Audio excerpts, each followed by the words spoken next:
우리 패널 세 분께서 지금 안을 주신 그 부분에 대해서 우리 방청석에서 혹시 궁금하신 어느 패널 분한테 질문하실 분 계십니까? 신길동에 사는 제2구역에 있는 주민의 한상입니다. 예. 요번에 이 뉴타운 재개발에 대해서 여러 신문과 시에서 여러 가지 말이 많았습니다. 그 신문마다 다 짜집기 하는 식으로 어떤 한 부분만 이렇게 타이틀을 걸어가지고 지금 현재 주민들, 저희 동네 주민들 같아도 신길동의 주민들이 대부분이 보면은 뉴타운 재검토 논란이라는 거에 대해서 뉴타운이 해제된다고 알고 있습니다. 엉뚱하게도. 근데 그 사실을, 진실을 알고자 저도 여기 왔습니다. 그리고 여러 가지 신문을 다 훑어보고 또 인터넷도 들어가서 보고 이렇게 전체적으로 딱 알아보니까는 지금 말씀하시는 논제에 맞게끔 뉴타운을 해제할 수 없다고 시에서 주장을 하고, 그 다음에 그 해법의 논란에 대해서 문제점이 있다는 것을 시한폭탄을 안고 있다고 시에서도 알고 있다고 표현을 하고 있는 걸로 알고 있습니다. 그러는데 그 김효수 씨라는 분이 시에 쓰시는 분 말씀이 분담금 문제가 있다고 합니다. 그의 분담금이라는 걸 가만히 생각을 해보니까는 그것이 우리 주민들이 원해서 뉴타운 재개발을 시작한 것도 아니고, 또 원래 제일 처음에 그 목적은 주민의 삶의 질을 높여서 우리가 잘 사는 선진국으로 가자고 시작을 한 건데, 뚜껑을 열어봐서 막상 시행을 해보니까 너무나 엉망진창이고 이것이 무조건 한다고 해서 될 일이 아니라는 걸 지금 알기 때문에 이런 문제점이 자꾸 야기돼서 저희가 이런 일까지 생긴 걸로 알고 있습니다. 저는 주민의 한 사람으로, 이 나라의 백성의 한 사람으로서 하고 싶은 말이 있습니다. 분담금 문제 때문에 이 여러 사람들이 뉴타운 재개발이 소리 없는 테러입니다. 이러는 국민을 상대로 한 저는 사기라고 봅니다. 이런 일을 벌리는 자체는 이 정치하는 사람들이나 행정을 하시는 분들이 도대체 주민의 소리를 어디로 듣고 계시는 겁니까? 제대로 듣고 그 다음에 신문에 발제를 해서 말하면 기재를 해서 주민들 신문을 보시는 여러분들한테 언론에서 밝힐 때도 정확하게 뉴타운 재개발이라는 건 무엇이고 이것의 장점이 뭐고 단점이 뭐고 또 여러분들이 어떻게 판단을 해야 되고 자기 집 재산이 평생을 벌어먹은 이 재산이 어느 한순간에 내 도장 한번 잘못 찍어줌으로써 날아가서 내가 거지가 된다는 사실을 나중에 알고 배송 통보를 한들 못합니까? 이미 차는 떠났습니다. 알겠습니다. 예. 분담금은 정확한 명칭은 아니고 아까 우리 김 선생님도 말씀하신 것 같은데, 그러니까 기추진된 추진위원회 같은 경우는 비용을 이미 지출했을 겁니다. 조합이 설립된 것보다 더 많은 비용들이 설립됩니다. 상식적으로만 알아두시면 추진위원 때 쓴 비용은 추진위원회가 해상되거나 구역 지정이 되면 토지 등 소유자가 그거를 책임질 의무가 없습니다. 근데 이제 조합이 설립됐을 때 조합 같은 경우는 추진위원 때 쓴 비용을 승계한다고 그렇게 해서 통과시키는데, 그래도 걱정하지 마십시오. 우리나라 법원의 판결은 이 조합이 귀책 사유가 조합원들에게 없습니다. 이거 해상 과정에서. 그렇게 되면 그거에 대한 구상권 청구를 우리 법원에서는 받아들이지 않습니다. 그래서 조합원들에게 청구하지 않습니다. 문제는 김효수 본부장께서 만약 그 얘기를 했다면 이런 의도를 했을 겁니다. 기추진된 추진위원회나 조합의 임원들은 지금 어떻게 걸려있냐면 비용을 한 20-30억씩 땡겨오는 조건으로 다 연대보증했을 겁니다. 그 사람들은 이 사업이 무산되면 개별적으로 다 가압류가 걸려갖고 죽을 겁니다. 아마. 재산 다 뺏길 겁니다. 그러니까 그분들은 더 적극적으로 하시려고 나오실 겁니다. 그 문제가 즉 사실은 사업을 중단시키면 여러 가지 중단시킬 수 있습니다. 그건 도시계획은 시의 권한입니다. 시가 아니다 싶으면 지구 지정할 수 있습니다. 지구 해제할 수 있는데 못하는 이유가 뭐냐? 사실은 거기에 비용이 걸려 있고 그 비용의 부분에 대해서 여러 사람들이 이해관계가 걸려 있는데 그 부분에서 굉장히 고민하시는 것 같고 거기에 대해서 국가 공적 자금을 넣어야 되나 말아야 되나 여러 가지 판단도 있을 것 같습니다. 다만 그 비용 때문에 지구 지정을 해제 못한다는 건 조금 너무 소극적인 거고요. 네, 자 그럼 첫 번째 질문을 마치기로 하고요. 두 번째 질문을 한번 더 짚어보겠습니다. 서울시에서는 물론 이번에 해변 자료와 같은 내용입니다.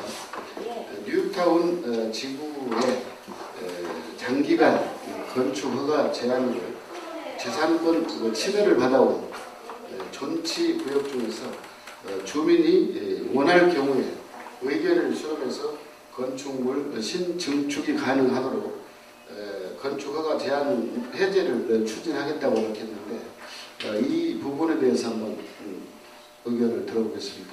우리 또 먼저 이정미 그러니까 사실 이제 이 부분도 뉴타운 사업이 예정된 어떤 시간 안에 추진이 되지 못하기 때문에 또 나온 얘기라고 이제 보여지는데요.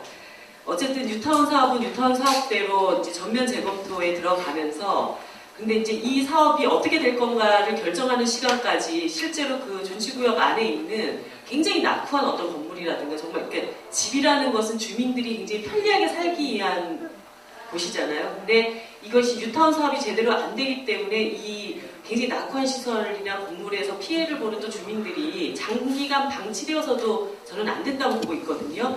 그렇기 때문에 실제로 그 존치구역 안에 정말 필요한 어떤 그 요구, 이해관계를 갖는 주민들의 다수가 일정한 재개발, 재건축이라고 하는 것이 정말 요구되어진다라고 하면은 주민의 요구를 수렴해서 이 부분은 이 부분대로 별도로 또 해결해 가는 것이 옳지 않겠는가라고 생각이 듭니다. 그리고 이 문제를 해결할 때 역시 그러니까 그 문제의 원인이라고 하는 것이 또 뉴타운 사업이 장기간 실패 과정을 가면서 발생한 문제이기 때문에 서울시가 이 문제도 시급하게 함께 해결을 해가되 존치구역 안에 발생하는 문제에 대해서는 실질적인 해법을 갖는 그리고 주민들의 요구와 의견을 수렴해서 진행하는 이런 방식으로 해결해야 한다고 생각합니다.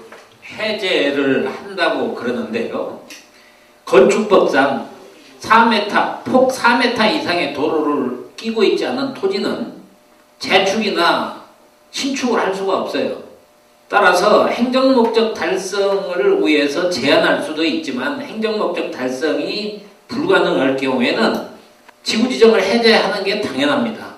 당연하다 할지라도 과연 우리가 재산권 행사, 즉 신축이나 재축이나 이걸 할 수 있느냐 하는 것은 각자 가지고 있는 토지가 4m 이상 도로를 끼고 있느냐 없느냐 그에 따라서 달라집니다. 그래서 아까 말씀드렸던 것과 마찬가지로 지구지정 해제를 위한 주민투표를 한다거나 또 조합에서 어떤 결의를 할 때는 반드시 이 점을 감안을 하셔야 될 거예요. 우리 구역이 과연 몇 퍼센트가 4m 이상 도로를 끼고 있는 토지들이 몇 퍼센트냐, 또 4m 이내의 도로만을 끼고 있는 토지 등 소유자가 몇 명이냐, 이걸 감안을 해서 결정을 해야 될 것으로 보입니다. 약간 오해가 있으신 것 같은데 제가 반박하려는 건 아니고 폭 4m 도로를 끼고 있냐 없냐의 문제는 구역 지정을 할 때 접도율이 되냐 안 되냐를 판단하는 거고, 건축허가는 사실은 주차장을 내지 않겠다 그러면 맹지도 건축은 할 수 있습니다. 그리고 이제 주차장을 설치할 수밖에 없는 다가구 주택을 질 때는 차가 진입할 수 있는 도로를 갖고 있느냐 없느냐에 따라서 건축허가 문제가 있는 거고, 조금 건축허가는 다른 것 같습니다. 존치지역은 그 두 가지는 아닙니다. 존치정비구역과 존치관리구역은 아닌 거고, 서울시가 건축허가 제한은 주민 의사를 묻어서 풀겠다고 하는 곳은 존치관리구역입니다.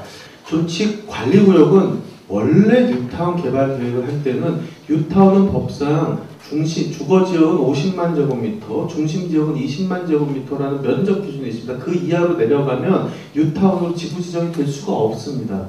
그렇기 때문에 노후도를 낮춰버린 겁니다. 보통 일반 주택 재개발 경우 노후도가 60% 이상 돼야 되는데 건축에 한 20년 이상 된 건축물이, 뉴타운은 그게 적용받아갖고 48%, 50% 노후 안에도 갈 수 있게 만든 겁니다. 네, 맞습니다. 그럼에도 불구하고 노후도가 안 맞으니까 존치정비구역이 생긴 겁니다. 근데 존치관리구역은 아예 개발을 안 하려고 했던 겁니다. 단독 다가구주택 지역으로 전략적으로 비축하려고 했던 동네입니다. 근데 그 동네 주민들도 그때 당시에는, 전 주민들도 문제 있다고 생각합니다. 그때 당시에는 개발하고 싶다고 개발시켜달라고 하니까 거기도 그냥 노후화 시키려고 건축 제한을 해버린 겁니다. 사실은 뉴타운 계획의 원래 계획상 존치관리구역 말 그대로 관리하겠다는 동네였어요. 동네였습니다. 지속적으로. 존치정비구역은 노후도가 안 되니까 약간 동네를 썩힌 다음에 노후도 맞으면 개발하겠다는 개념이었고, 존치관리구역은 그냥 냅두겠다는 동네였어요. 오히려 건축 제한을 해제하려면 존치정비구역을 해제하고 존치관리구역 아예 건축 제한을 묶었으면 안 되는 동네였습니다. 근데 도초법상 건축 제한을 다 묶어놓고서 동네를 다 썩혀놓고서 이제 와서 존치관리구역을 풀겠다는 것은 어불성설이고, 저는 현재 우리 뉴타운 지역에는 원주민의 정착률이 한 10% 내외로 알고 있는데요. 이에 대한 문제점과 혹시 뭐 대안이 있다면 또 이 부분 한번 짚어보겠습니다. 주민 여러분에게 정말 죄송하지만 옛날 재개발 사업도 원주민 정착률은 많이 돼도 50%를 넘지 못한 지역이 허다합니다. 보통 원주민 정착률은 옛날 같은 90년대 초중반만 하더라도 뭐 35%, 40%, 그 정도밖에 안 됐습니다. 50 많이 나온 데가 50%.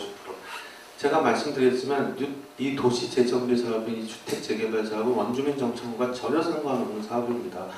이게 원주민 정착률이 의미 있는 정착률의 개념이 되려면 흔히 얘기하는 정부가 그 도시 개발 사업에 얼마를 투자했더니 거기에 원래 거주하고 있던 주민들, 세입자를 포함해서 얼만큼 그 개발된 동네에 다시 살더라. 그게 원주민 정착률이고, 지금 하는 사업은 다 주민이 건설사, 은행돈 끌어다가 하는 사업이기 때문에 말 그대로 비즈니스입니다. 비즈니스는 뭐냐면 이미 수익이 나면 팔고 떠나겠다는 거예요.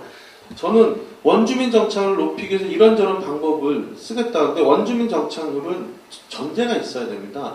정부, 즉 공공이 재정을 포함한 여러 가지의 정책적 지원을 했다. 그 결과 얼마가 정착되느냐, 이게 의미 있는 비율이지, 지금 구조에서는 사실은 비즈니스 모델이기 때문에 소형 지분 같은 경우는 아시잖아요. 이미 손바퀴 끝났고요. 저기 재개발 사업 반대하신 분들은 팔리지 않은 물건을 가지고 있는 큰 평수 40평 이상, 그분들은 죽어라고 안 팔리니까 나가지도 못하고 들어가지도 못하니까 반대하시는 거고요.